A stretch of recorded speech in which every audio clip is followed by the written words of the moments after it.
David Griffiths, you are founder manager UK equities at Kames Capital. The UK economy has recovered pretty well in the past few months. What do you expect of the future?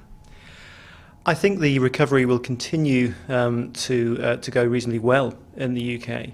I think the government has done quite a good job over the last 2 or 3 years at getting the UK economy going again.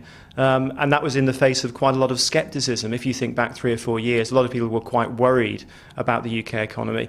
And I think, driven primarily by the housing market, the UK economy has experienced an upturn. And indeed, lots of predictors of wage inflation, for example, would indicate that the economy is indeed recovering. And the recovery is broadening out from the housing market into corporate capex in the UK, for example, into business services.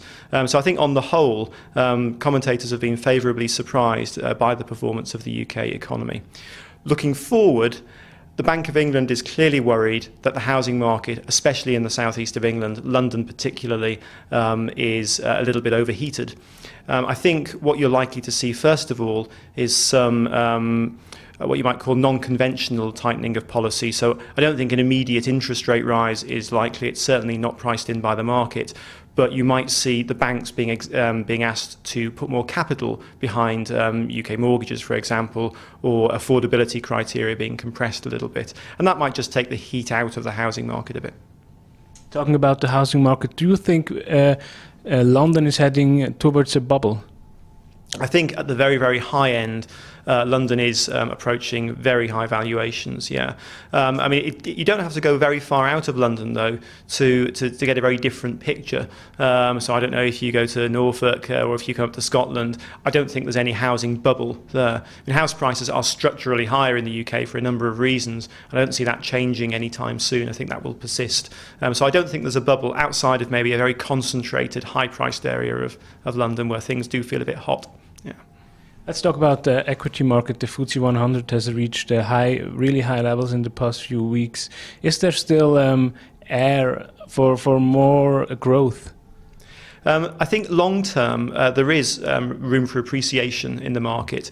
Bond yields are at quite supportive levels, and really it's a question of where you put your cash. If you're worried about rising yields and you're worried about an end to quantitative easing, I think equities with their yield and growth characteristics still present quite an attractive picture.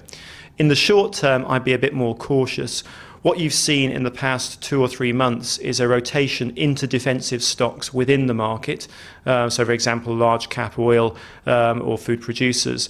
And that quite often indicates that people are taking down risk appetite. And sometimes the next thing that happens after a period like that is the market level falls. So long term, I feel quite comfortable with the asset class. Short term, I'd be a bit more cautious. Are there certain companies you would recommend for the future? The portfolio that we have is very, very, very diversified. If you're looking to something to play the UK economy, Thomas Cook, the tour operator, has a very, very powerful self-help story, and capacity in that industry is much more disciplined now after a long period of more difficult operating conditions. So that's a company that we have good confidence in, and it's coming at a cheap valuation at the moment. So that's one we like for sure. Other companies that will play the UK economic theme, we like Travis Perkins. It's a very well managed company, and it will play a sort of general uplift in housing transactions or construction activity, which we think is coming through now. So those would be 2 companies I'd pick out on the domestic side, which we like in the portfolio. Lloyds Banking Group would be another. I think you've got the government stake coming out over the summer or the autumn probably. There'll be a retail offering, and again that's one where we think the prospects for a reasonably healthy return on equity and an improving dividend situation will give scope for outperformance.